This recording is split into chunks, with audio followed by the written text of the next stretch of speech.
Hi, I'm Dr. Stan Steindl, and welcome back to Compassion in a T-shirt. Have you ever walked into a meeting and felt like everyone else deserved to be there except you?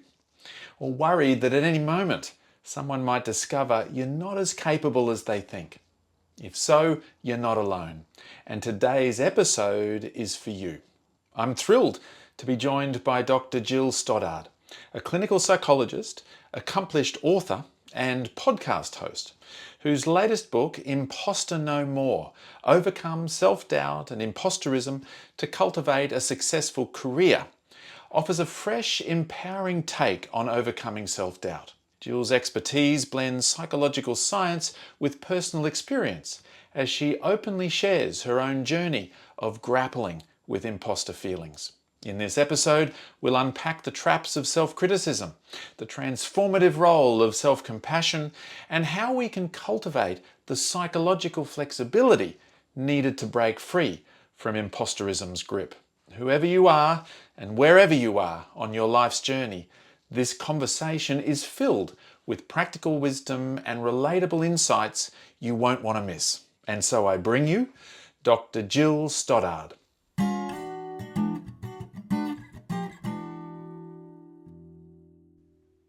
Dr. Jill Stoddard, welcome to Compassion in a T-shirt. I love it. What a great name for a podcast. It's so nice to meet you, Stan, and to be here Yeah, with you. yeah, thanks. I'm hoping by the end of this conversation that you'll have sort of taught me everything I need to know and how to really prepare for everything I might, really want to do so I don't get exposed as a fraud. Okay, I'll do my best. Does that sound familiar? It does. Yes, it sounds very familiar. So what is imposterism? Well, first of all, I love that you're calling it imposterism and not imposter syndrome. Maybe we'll get into that a little bit, but that the imposterism, or more commonly known as imposter syndrome, is this feeling of phoniness, like typically intellectual phoniness, but it can really show up in any domain where there's a fear that people will find out at any minute that you don't really know what you're doing, that you're not as competent as they think you are. And this is a feeling that it exists and it persists even in the face of objective evidence to the contrary. Right. So I mean, it is a familiar feeling, isn't it? That sense that that will be exposed, that will be discovered, Yeah. that something about us isn't quite right. Where does that really come from, do you think? Yeah. Well, it's an interesting question, and I feel like I have to I feel like I have to preface all of my answers to all questions about this by saying that most of these questions are empirical questions. But if you Google imposter syndrome, you get hundreds of millions of hits. But if you look at a scientific database like PubMed, you get hundreds of hits. So Hmm. there aren't a lot of studies, period. And there are very few like really good, rigorous scientific studies. So this question of where does it come from Hmm. is more of a hypothesis than having been answered by the research. And I think that it's a combination of things, and possibly the most likely is it's just baked in evolutionarily. So if Hmm. you think about, early humans didn't have sharp fangs or sharp claws. We didn't run at high speeds. We had each other. And humans who hunted and gathered and traveled or migrated together had a survival advantage. And if you got kicked out of your group, you would literally die. And so engaging in a little bit of this worry, this do I add value? Do I measure up? Are they going to find out that I'm not pulling my weight and kick me out? This had a survival advantage. So I genuinely think we are evolutionarily programmed to engage in in social comparison and to worry about being outed as less than. And even though I'm talking about evolution and a couple 100,000 years ago, we now know that there is a ton of scientific evidence that the number one most robust predictor of our overall physical and mental health and well-being is the presence of connections. It's the presence of good relationships. And so even, in modern times, worrying about whether we measure up, whether we add value, whether we're at risk of being, found out or exposed and then ousted has like real mental and physical health implications for us. Mm. The sort of the presence in the group, the sense of connection and belonging, sort of looking after each other, protecting each other, it was sort of key really to survival. And so we evolved to just be very finely tuned to any kind of possibility that we might be seen Yeah, as unworthy, I guess. And so that we sort of wanted to sort of catch anything that might sort of suggest that this unworthiness and get us cast out exactly. and not I mean, I only think it makes the most sense. Yeah. Yeah. yeah, just really being sensitive to being seen as no good. Yeah. So you've identified in your book different types of imposterism. I did your questionnaire too on the website, and Uh-huh. I'll put the links to these things in the description, of course. But I was superhuman, which was equally sort of concerning and satisfying to be the superhuman. But anyway, you've got five different types, I think, or of imposterism. Could you give us a bit of a sense of all Yeah. of that? Yeah, so you're juggling all the things as the superhuman. So this first, I want to give credit where credit is due. This is actually the work of Valerie Young, who does research and writing on imposter syndrome. And she identified that we have these five different, they're really like compensatory strategies, rather than like subtypes. But to me, it's just easier to call them subtypes. And so basically, these are ways we typically tend to engage to try to avoid being outed as a fraud, except that they all typically end up backfiring. And so the first is the perfectionist, and that's pretty self-explanatory. I have very high standards for myself, and as long as I can do everything perfectly and without error, then I won't be outed as a fraud. But of course, nobody is perfect and everyone is human and makes mistakes, and so ultimately this backfires. There is the soloist, so the person who thinks, you're only really competent if you're able to do everything on your own. That if you need help, if you need to ask for help, if you have to do things with other people, this sort of proves that you're not really competent and that you're a fraud. There is the natural genius. This is the person who believes like either you have it or you don't. And people have pointed out to me, oh, it actually sounds kind of like Carol Dweck's growth mindset versus fixed mindset. And I think that's an apt comparison. So this idea that I should be able to hear or read something one time and totally get it. And if I don't, then this must mean that I'm incompetent, that I'm a fraud. Everything should come easily, naturally, or else. There is the expert. That's what I am. And so this is the person who thinks like, I just need to take one more class, listen to one more podcast, read one more book, get one more degree, and then I'll finally have the adequate amount of skill or knowledge or expertise in order to prove that I'm not a fraud. But I always get this image of like, pouring water into a cup, only there's a little hole in the bottom. And so no matter how much you pour in, it's never topped off. You never feel like you're enough. And so therefore, you still feel like you're a fraud.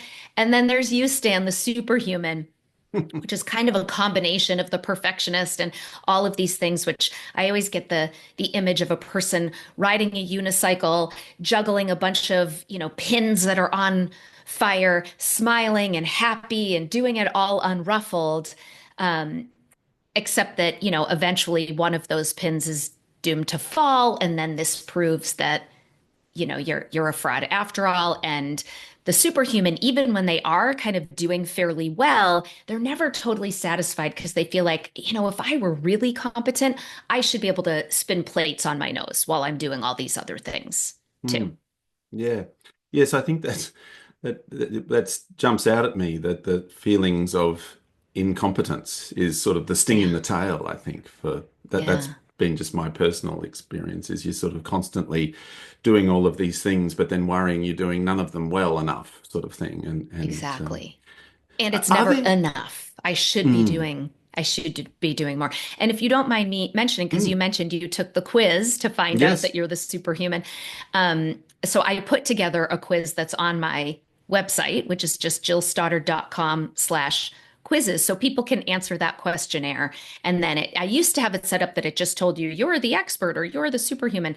Now it gives you the percentages of, because most people see themselves in more than one, but usually you stand out where one is kind of the sort of major, and then you might have some other characteristics in there too. So people can go check that out if they're interested in their own Yeah. subtype.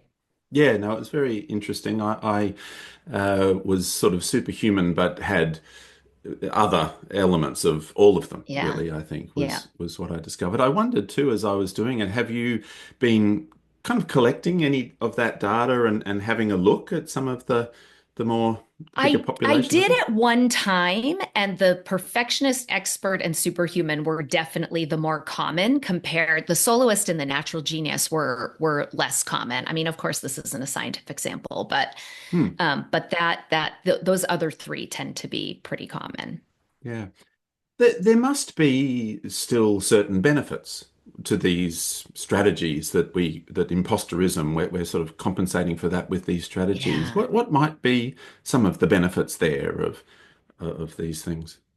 Yeah, it's an interesting question, and there's I think it's in Adam Grant's book, Think Again, where he actually talks about how feeling like an imposter might have three specific benefits. So he says it might motivate us to work harder because we feel like we have something to prove. It might motivate us to work smarter because if it's causing us to doubt, then we might rethink our strategies. We might, come up with alternative ways to do things. And that it might make us better learners and even better leaders because the doubt can lead us to seek ideas or second opinions from other people. And then he actually has a student, Basima Tufik, who's now an MIT professor. And she actually has done a number of really well done scientific studies. She's one of the few people who's done this. And she Mm, also says it's not uniformly detrimental. So in one of her studies, I think it was medical students or oh, what are they called? Interns or residents, something like that. And she found that high achieving people who had a greater frequency of these kinds of imposter thoughts were actually more interpersonally effective and that they sometimes demonstrated greater mastery. But what I would argue is that all of these things might still be reflective of people engaging in experiential avoidance. Like, I'm so worried about how I'm going to be seen that I'm overcompensating by, being a people pleaser, or being extra nice, or being extra helpful, depending on how you define interpersonally effective. And same with, some of Adam Grant's stuff. It's like we might be working more and harder and getting other people's opinions, but all of this is really kind of being driven by self-doubt. And so, what I argue is that what we really want is to be practicing psychological flexibility. And so if you want to, mm. do you want to talk a little bit about that? You've probably talked about it on your podcast before, but Well, no, I was really hoping that you would sort of give us a bit of a sense of that and also where it fits yeah, with this particular area. But just before you do, I mean, it's sure. what you're saying there is very sort of interesting, really. And two thoughts come to mind. One is that people must really have certain fears then of letting go of the imposter sort of compensatory strategies. What if I stop this and all of those possible benefits, actually start to kind of to wane. I mean, have you noticed that? Have people had those fears of letting it go? Well, I think they fear letting go of their compensatory strategies more than anything. Is if I'm not a perfectionist, if I don't keep learning, if I don't, juggle all of the things, then I'm more at risk for being found out. I don't think most people see it as a strength unless that it's like driving them to sort of like prove that they are good enough or are competent. But again, I think this can be a bit of a trap, especially if people are overcompensating. So one of the things we know is that, you would think that as you kind of work your way up in your career, as your portfolio grows, that you could kind of outrun this, that you would like prove to yourself, like, oh, yeah, I'm not an imposter because look at all of these achievements and accolades. And the research actually finds the opposite, that this imposterism is correlated with success, that like the higher you climb, the more likely you are to experience it, which I think is fascinating. It's what got me the most interested in it because it didn't logically make sense to me. And so, what some people have said is that it has to do with your expectations not being met. So, if you're getting an entry level position, like in a mailroom, say, you don't really expect yourself to have an immense amount of knowledge or expertise. And now, if you're being promoted and at some point you find yourself as the CEO, now the amount that you're supposed to know, the expertise you're supposed to have is at the very top of the mountain, right? It's as high as it can possibly be, even though you don't necessarily feel like you have gained that amount of knowledge. And so when what you believe you're supposed to be, what you're supposed to know, or what you're supposed to be able to do doesn't match where you're at, like that is where some of these imposter thoughts and feelings can come in, if that makes Hmm. sense. Yeah, there can be benefits, and people can be concerned about sort of losing the benefits, but they also sense the costs involved. They Yeah, can feel that these sort of urges and drivers and so on are actually causing suffering, I guess, in a way. They're right. never quite feeling like they've made it, or always persisting with these self-doubts, or Yeah. that those sort of are ever present, and I guess people can sense that. I suppose the second thing that occurred to me as you were talking before was I wonder whether there's a sort of a role for tone, that certain kind of more critical or difficult tones might come along with imposterism that creates Mm. more of the costs, more of the suffering. Whereas there might, I mean, is there a version of it that's a friendlier tone or something like that, a sort of a friendly imposterism that kind of comes along with the benefits and less of the costs? Well, I think you can certainly learn to cultivate that friendlier voice. That your imposter voice can go from being hypercritical to being maybe more like a coaching voice almost. That you can change your relationship to that voice so that it's like, I know that you're trying to help me or trying to help prevent me from, failing or being rejected or being humiliated in some way. But, I think the costs can kind of be twofold. I think the costs sort of land on two ends of a spectrum.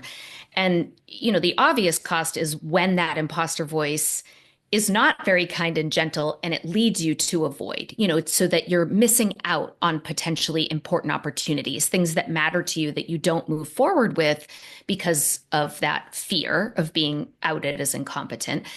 And then I think the other cost on the other side of the spectrum is that when you're on that like hamster wheel of overachieving in an effort to outrun it unsuccessfully, then the cost there can really be burnout. And that Yeah. people are often on that hamster wheel without giving a lot of like conscious, deliberate thought to what they're saying yes to. They're just saying yes to everything to try to outrun that self-doubt and then getting burnt Mm. out. And it doesn't work. It's not effective. Yeah. Yeah, it's tricky. It's tricky Yeah. stuff where it's built in, probably evolved, in that sense. And it does drive us in a way, and there might even be certain benefits in a sense. But yeah, there's a lot of costs, not least burnout and perhaps even anxiety and depression that kind of follow Yeah. when we're on that hamster wheel. So, what is psychological flexibility, and how have you applied it to this area of work? Yeah. Well, psychological flexibility is a construct that's, most notably associated with acceptance and commitment therapy. And it's really just our ability to be in the present moment, aware of and open to all of our internal experiences, thoughts, emotions, physical sensations, urges, the whole nine yards. And to not let those be in the driver's seat of what we choose to do. And instead, we can have that pain and discomfort and then make more conscious, deliberate decisions about what we do or don't do based on our personal values. So, who we want to be, what we want to stand for, what really matters to us in the world, even if that means doing those things in the presence of that internal discomfort or that inner critic or inner imposter voice. Mm. And so we can become kind of inflexible somehow around the imposter voice. How Right. might that sort of work? Well, I think when you listen to it, when it says, you have no business doing this, who do you think you are? I had a probably, well, one of the, let me scratch that. I'll give you an example. When I was early on as a professor, and I was doing ACT, and I was earlier on in my ACT career, and ACT is a very experiential therapy. There's a lot of metaphors and experiential exercises. And, when you don't know all of these off the top of your head, when you're not quite experienced yet, you find examples or scripts, and they were spread out across all these different books. And one day I was just sitting at my desk and I thought, gosh, wouldn't it be cool if you could just like pull a book off a shelf and like open up to values or one of the six core processes of ACT and like find a whole bunch of different ideas and scripts for exercises and metaphors? And that didn't exist. And I thought, I mean, maybe I could write that book. And instantly that imposter voice came up and said, are you kidding me right now? Who do you think you are? You're not a writer. You don't write books. You're not even an ACT expert. How dare you? Right? That like you are such an imposter. You're such a fraud. Like this is not your place to do this. And Mm. luckily, because I had been practicing psychological flexibility in my own life for a number of years at that point, I used those skills to essentially not listen to that voice. Now, if I had listened to that voice, that would have meant stagnation. I wouldn't have done anything about it, and someone else would have written that book. In fact, someone told me that they had that idea for a book, and then mine came out, and they were like, darn it. So someone else would have written that book, even though sharing ACT and psychological flexibility with the world is deeply important to me and part of my professional mission. And in terms of other values, I want to be someone who, takes risks and does hard things and takes on challenges and doesn't shy away from those things out of fear or because my inner critic is telling me that I shouldn't. Mm. So what did the other voice then sort of respond with, or how did that actually kind of roll out from that psychological flexibility point of view when you were considering this book? Yeah. Well, I think importantly, when you think about kind of traditional, like cognitive behavioral therapies, which is how I was initially trained when I was in graduate school, I would have sort of wrestled with all of those thoughts. I would have first tried to convince myself that, yes, indeed, I can write this book and I am the person to write this book. And if you're able to do that, there is absolutely nothing wrong with that. There are certain thoughts that, we can shift our perspective, and that can be really helpful. In this particular instance, and in many other instances, that battle just becomes very big and you don't get very far, because what my mind does, and you can tell me if this is true for you, is like, yeah, but I can give you so many data points to tell you I am not the person to write this book. I am not good enough. I am a fraud, because we all tend to have this baked in I'm not good enough story. And so it really meant being able to change my relationship to those thoughts, to be able to sort of pull them out and kind of observe them curiously and dispassionately, to acknowledge that, they're here trying to protect me from making some big, massive mistake where I might get, outed from my professional crew of people that I care about. But recognizing that they're not really serving me, that if I listen to them, that I'm letting them get in the way.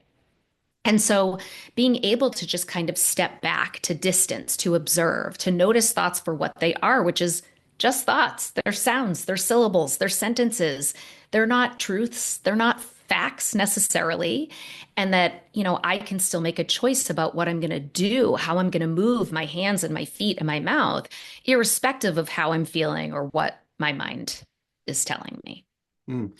And I can sort of see or imagine how the different sort of imposterism types might differently kind of create barriers. So the superhuman, for example, like me, has so many projects on the go. I can't tell you how many novels and psychology books, chapter one is written, but the rest is not, because there's all these Yeah. projects on the go. And then the experts thinks to themselves, well, I'll just do some more workshops on this before I start writing, or I'll read a few more other books before I start writing. Or the perfectionist is kind of going over and over the chapters, endlessly trying to make it perfect, and it never Yeah. actually kind of quite gets done. So you can sort of see how these different subtypes might, in various ways, create barriers there. Yes, absolutely. And actually, I'm smiling as you say this because even though my mind was saying, you don't write books, I had actually gotten interested in writing children's picture books Ah, years before this, but I never published a single one. I mean, I did submit some of them, but I joined, a professional association. I took 1,000 classes. I went to meetings. I was doing all of those things and I was writing, but I wasn't, submitting the work. I wasn't really mm, moving forward with it. It took a while to get to that point. And then I was also when this, the book is called The Big Book of Act Metaphors. When this idea came up, I think because I had had that experience, I was a little more aware of like, you can't do that. If you're going to do this, you have to do this. And this actually brings up mm, another point that I talk about in Imposter No More, that book is when you struggle with your own psychological flexibility, I do find that one of the best ways to help get unstuck is to turn to your community, to turn to your people. And so when I was feeling really terrified about doing this thing that I had never done before, I reached out to a former supervisor turned colleague of mine who, I did see her as she was more of an act expert. She had some connections in the ACT community that I didn't have. I didn't know anyone. I wasn't connected to that community yet. And she became my writing partner. That's Nilu Afari, my co-author.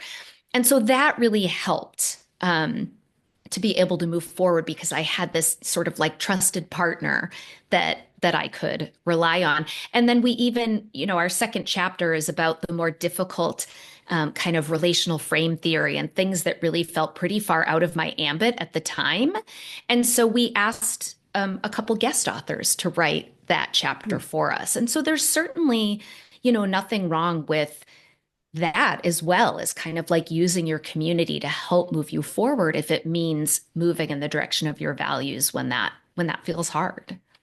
Although that reminds me of the soloist, then that would be a real part of the barrier for that particular Yeah, imposter version. Just that how hard it can feel sometimes to bring others in, or to, I think I might be a little bit high on the soloist too. I've yeah. always thought of myself as a bit of a lone wolf is the sort of the cool way to say it, but I just don't. I'm not very good at teams, Well, and I but think yeah, that's and it where those subtypes can be helpful. yeah, Robin Walser, who's a well-known person in the ag community, said something like, insight will get you $5 and a cup of coffee or something like that. So right. just knowing your subtype isn't going to fix anything, of course. But I No. think knowing it can make you that much more aware of where your stumbling blocks might be most likely to lie. And, I like to think of insight as necessary but insufficient because if you don't have awareness, then you don't even know what it is that you need to change. And so I do think knowing that Yeah. subtype can really kind of help as a first step, but of course is insufficient for actually doing the work to get moving. Yeah, no, I think it does help because you can sort of see it in the moment as it plays out. It kind of comes into some of that present moment awareness because you're able to sort of be aware Exactly. of the mind and some of these little quirks that it might have. What Exactly. does the book go on to say in terms of developing psychological flexibility? What are some standout points with that? Yeah, well, I think there are well, in acceptance and commitment therapy, the goal of ACT is psychological flexibility. And then we use these kind of six core processes in order to do that. And in my book, I simplify it a little bit. And so, of course, it's first. Well, I shouldn't say first. At any point, it doesn't matter what order you do this, but we need to be clear on what our values are. Like, who do we even want to be? What is important to us in terms of both what we do, but more importantly, how we do it, how we show up, what are the qualities that we embody. And then what's getting in the way of that? And of course, there may be external obstacles. Like if, I don't know, if I decide I want to exercise and I don't have sneakers, then I might need to go buy new sneakers, but what we're really talking about in ACT with these obstacles is more kind of the internal obstacles. What are the thoughts? What are the feelings that are getting in the way? And then I had this, I do a lot of public speaking. It's one of my just most favorite things to do. And I was asked to give a talk to some high school seniors. And the person in charge said, I want them to leave your talk with some like real actionable stuff that they can do that will improve their mental health and will reduce their vulnerability to suicide. And you have 25 minutes. And I was Yes. like, oh, okay, no big deal, right? Like, no problem. But then I only thought about it for 30 seconds. And I was like, oh, I know exactly what it'll teach them. And this is one of the biggest building blocks of psychological flexibility, which is called acceptance or willingness. But I think the easiest way to think about it is just getting comfortable being uncomfortable. Mhm. Because if you think about how many decisions you make based on something you don't want to feel, right? If that were not part of the equation, if you were willing to feel any feeling, think about how much would change in your life. Think about the conversations you might be willing to have that you'd otherwise avoid. Think about like the snarky text you wouldn't send because you're not responding to that like need for that righteous indignation or that desire to, vent or whatever it is. Think about the opportunities you might take on. I mean, it would change everything. Everything. Everything. And so, so that is a huge part of what I do in therapy or I do in my talks is do these. In fact, I have sitting right here at my desk. Do you publish the video on your podcast or just the Yes, audio? yeah. The video too. Okay. Yeah. So have you seen one of these before? Little Chinese finger trap. Finger trap. Yeah, it's like an old school toy, a finger trap. And so this is a really common metaphor that's used in ACT. And I have it at my computer because I'm giving a talk tomorrow where I'm going to use this as a demonstration. Right. Where if you think about this tube as representing your pain, your anxiety, your fear, your self-doubt, your imposterism, whatever it is, right? And you put your fingers in here, and nobody wants to feel this way. It's painful. We want to escape when we feel like we have to resolve these feelings before we move forward. And so we fight to escape. And you can see that I'm pulling really hard to get my fingers out of here. But what happens the harder you pull and fight and try to escape, the tighter it The, becomes, yes. right? The more trapped you become. And so what we need to get freedom and like wiggle room is to push in, to lean in. And that's that acceptance, that willingness, that getting comfortable being uncomfortable. And there are so many easy ways to do this. And the way I explain it to my clients is like, if you told me, I really think I'd like to run a marathon. It's been great. Are you a runner? No. Okay, well, we're not going to go out and run 26.2 this weekend. We're going to start walking around the block and then maybe jogging and walking. And then we're going to increase our speed and increase our distance, right? We're going to train. And I think of willingness in the exact same way. And so I often start by having people use their senses to practice getting uncomfortable. And so one way we can all do this, your listeners or watchers, viewers can do this, is just if you cross your hands the way that feels comfortable and notice how it feels. Mhm. And now switch it so you're one finger off, one over. Yep. Okay. And now notice how that feels. And it's uncomfortable, right? It's icky. And especially notice how you want to let go or how you want to switch back. Because that's Yes. the thing we respond to, right? That urge to go back to the good way, the way that feels comfy. And can you sit and breathe and open and allow? And then I usually give a little mantra. And when I do talks, I have people repeat this after me, which is basically, this is uncomfortable, but it's just a feeling. It's not dangerous. It's temporary, and I can handle it. And so that's really what we're trying to achieve is changing your relationship to those feelings so that you genuinely have this like it's not liking or wanting, that would be masochistic, right? It's uncomfortable. I don't like it or want it and it's just a feeling. And that's not to be invalidating, but to call it what it is, which is a feeling. It's not dangerous. It is temporary and you can handle it. And as you really develop that sort of attitude toward your internal experiences, they become things that you don't have to work so hard to avoid. Mm, And so I mm, do this in my everyday life all the time. I tell people if mm, you ever open my wallet and I have cash in it, I want those dollars to be all facing the same way in denominational order, and you will never find them that way because I practice this every day, every opportunity. If a cashier gives me some money back, I look at it, I know it's all messed up, and I fold it in half and shove it in my wallet, and I hate it, and it's uncomfortable, and I want to fix it, but I just sit with that and I let myself be uncomfortable. And there's like endless ways that you can practice this using your senses. You can look at things you don't like, you can smell things you don't like, you can listen to music you don't like, or mouth sounds is a good one. People tend to hate mouth sounds. And of course, with YouTube and the mm, internet, there's like no shortage of ways that you can deliberately confront discomfort and practice changing your relationship to it so that it can like have a space and not have to be something that you work so hard to avoid. mm. There's lots of ways to sort of start walking around the block, I guess, to start that Exactly. beginning the journey towards all of this. Yeah. Yesterday at yoga, they did get us to put our hands in a bind and then shift the hands one Switch finger it. across and so on. And I actually, it was, I don't know that I did resist the urge to put them back in the original place. Actually, I think I might have done it if I recall, because yes, it feels weird and uncomfortable, and we tend And to it's so shy away. automatic. Like Very that's such a automatic. good example of how we so automatically dive into the comfort zone, path of least resistance. It's really how we're Mm, built, and it makes sense. You put your hand on a hot stove, you want to avoid the hot yes. stove because you avoid a dangerous burn. But then when you apply that reasoning to your emotional world, there typically tends to be a cost. Mm.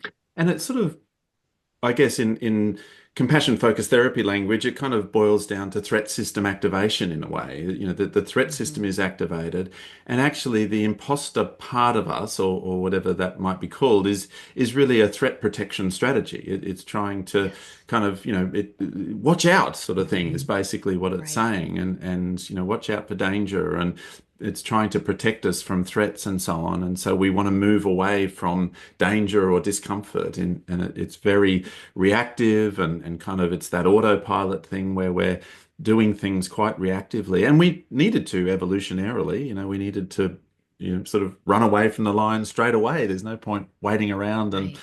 sort of seeing what it's going to do or whatever.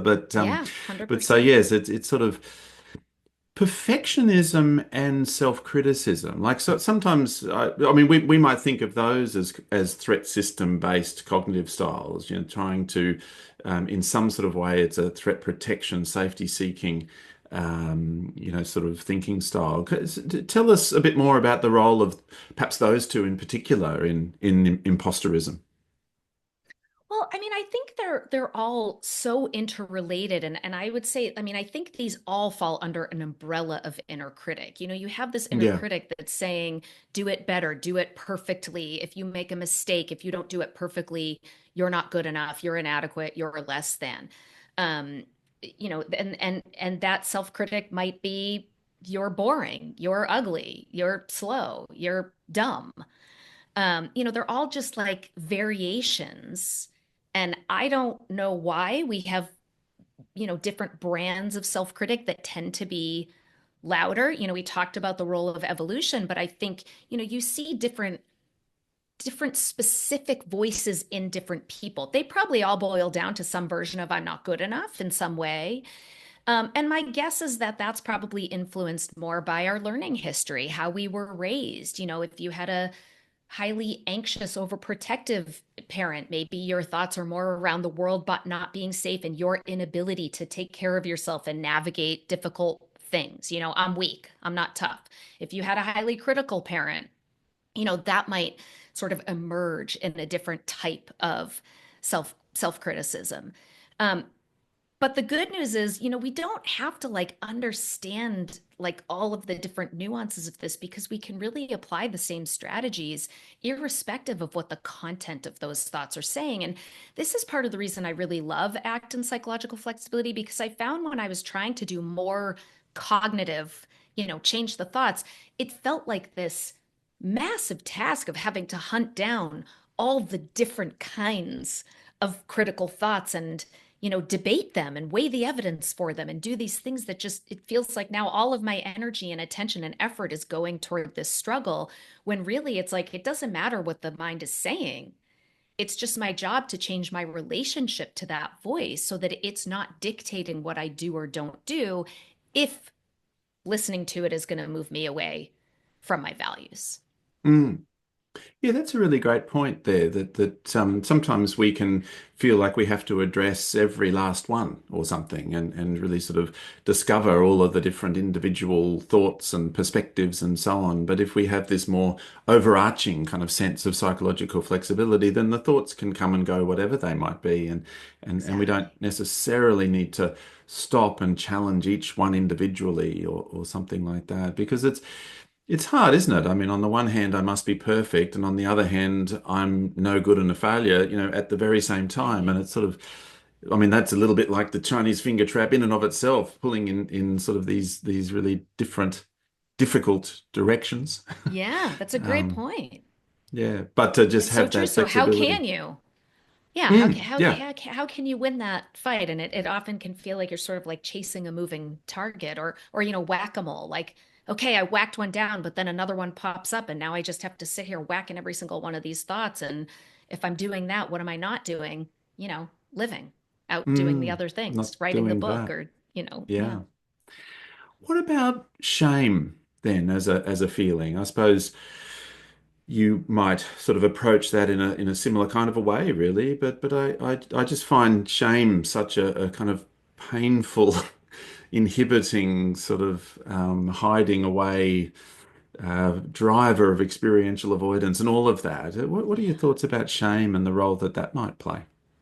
Yeah, I totally, totally agree. And I really think, if you really look at the places that you feel shame, you so often can drill it down to like and actually Brene Brown talks about this, that it's this like fear of disconnection, that Mm, at our core what humans need and crave and long for is connection with other people. And shame is often present in this form of like fear of disconnection or that I'm not worth the connection with you. And, I think shame is one of the I think self-compassion can be one of the most effective ways to combat shame because shame is not something that we're going to talk ourselves out of. In that same vein of like trying to chase the thought and talk ourselves out of it, that's a really tough one. mm, When you're feeling that level, that depth of feeling, it's pretty hard to like intellectualize your way out of it. yeah. But I think when you can change your relationship to it, both by making space and allowing it to be there, but then finding that real self-compassionate voice, that the common humanity, the you're not alone. This is human to feel this way, and to find some self-kindness to combat it, Mm. I think is such a lovely, I don't know if antidote is quite the right word, but it like a gentle way to sort of hold that shame and move forward even when it's present. Yes, I was speaking with Chris Germer on this channel, and he described it as, shame is arising from an innocent wish to be loved, basically. And I thought Yeah. that was Oh, a really powerful way to say it, that we just really want to be loved. We want to feel close and connected. We want to have that sense of belonging and so on. And shame is this really pretty devastating self-conscious emotion that arises when that feels threatened, when we feel like we are losing that sort of connection and belonging. oh, when you said that, I simultaneously got chills and an instant lump in my throat. Like that made me feel like really emotional. And I think that speaks to how I think for all of us, we all have a little bit of shame that's like pretty close to the surface, and Mm. like that really speaks to me. What, say it again? It's an innocent, what was his quote It, again? that yeah, that sorry, that shame is arising from that innocent wish to be loved. Innocent wish to be loved. Oh, Yeah, yeah, I love yeah, that. It's yeah, beautiful. and it sort of means that we can bring real kind of empathy and sympathy and understanding and kind of kindness to those feelings, doesn't it, when they arise? Because Yeah, it's obviously not our fault, really. It's coming right. from that very innocent place. And can we learn to try to turn some of that love onto ourselves? Mm, yeah. Yeah. And imposterism is coming from a similarly innocent place, isn't it, really? It's sort of driven really by a kind of a desire to sort of be a worthy part of the community and to do To well belong. and to belong Yeah. ultimately as well. Yeah. And so And you may not it's think of, like, when you're feeling the imposter experience in work, you may not think I just need to be loved by my coworkers, but ultimately you might not call it love, but it is that same sense of desire to belong and to be connected. Yeah. mm, yeah. You mentioned self-compassion, and this particular channel is very interested in compassion and self-compassion and so on. And so I was going to sort of finish there and to ask you a bit more about that. So yeah, what are your thoughts about? I guess it's the connection piece, isn't it? And that compassion and self-compassion. How does that sort of play a part in your work and your work around the imposter experience? Yeah. Well, I don't know why this popped in my head because I'm not sure it's exactly related, but one thing that I think it's because you were talking about compassion and self-compassion is, I think how easy it is for us to give compassion to others. And if someone shares with you that they're having these imposter thoughts and feelings, it's so easy to go, oh gosh, yes, I know, I get it. It's hard, me too. And yet we so often don't share them because if we share them, then we're outing ourselves as possibly being frauds. Like if we really fear that we're frauds, we don't want anyone to know because that's going to mean we're going to be outed and we have to protect that. We have to make sure we're not outed. And if instead we recognized that, so I've heard lots of people say, if you're worrying about being outed as a fraud, you're not a fraud. It's like the people who are imposters are not worried about they know they're Right. imposters, right? Yes. But I think, when we do start to talk about it, and again, the research studies, the prevalence rates vary more widely than anything else I've seen in science. The science just isn't good. I've seen as low as 9%, as high as 86. But typically it's somewhere between 40 and 70% in most studies, which means most of us have this experience. And a lot of us believe, again, an empirical question, so it's really just a hypothesis at this point, but that we may be more vulnerable to having these thoughts and feelings if we have a history of marginalization. So if you have been overtly or covertly told that you don't belong at all the tables, you're a person of color who doesn't belong at white tables, or a woman who doesn't belong at men's tables, or a gender or sexual minority who doesn't belong at cis straight tables, then you're going to be more likely to question whether you belong at those tables.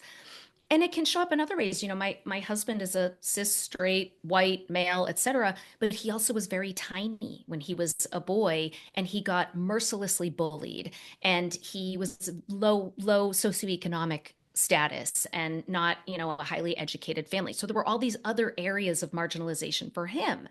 So there are so many ways that this can come out, and it ends up affecting most of us. So if we recognize that this is really just a very normal part of being human, and we're willing to open up and share, then I think we can give and receive compassion to one another, and that can be really healing.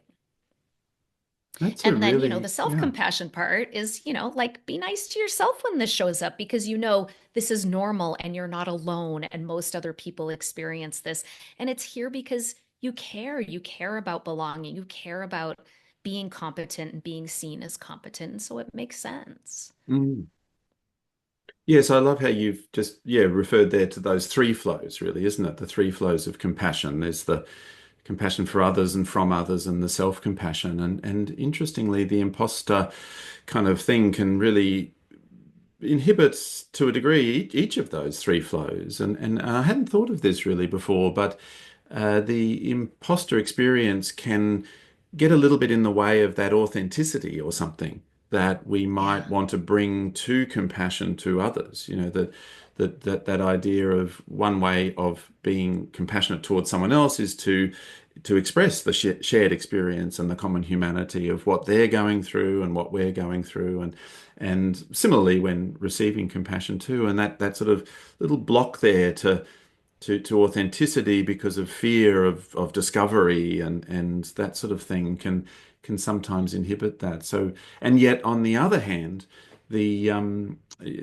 you said antidote before, so that's the word in my mind. But the antidote in some ways to the imposter experience is to be authentic and to actually, you know, kind of allow that authenticity and compassion to flow back and forth because it is such a human experience. I mean, there would Yeah. be a very small sample, I imagine, in the world who have never felt any of this. You know, it sort of seems, you know, pretty prevalent in that sense. The person who, Right. And I think that small sample are, people who maybe have narcissistic traits or people who are prone to that Dunning-Kruger cognitive bias, the bias where you overestimate your competence and knowledge, but you don't know that you're overestimating it. yes, That although that's who those people are. I'd almost posit that those presentations are coming from a similarly Could be. threat-based place where there's Yeah. Yeah. insecurity or fear or you know that sort of thing. But no, I think yeah, I can see exactly what you mean. And then the self-compassion piece, yeah, sort of what is it that really is most helpful for me? What can I do right now that you know what is it I need right now actually probably and how can I bring that kindness, wisdom, strength, courage, care, kindness to myself in a sense. Yeah. Yeah. Well, thank you very much for coming and talking with me. You've done a lot of amazing work. The Act Metaphors book is, when was that published? That's been a great, 2014. yeah, that's been a So great we would have just contribution. had our 10-year anniversary, I guess, at some point. I don't remember when it came out, but yeah, 2014. Yeah, 10 year anniversary. So Yeah. that's really cool. And Imposter No More is the sort of the current one. So thanks very much for all of that contribution and thank you for coming on Compassion in a T-shirt. Well, thank you so much for having me. This was such a fun conversation.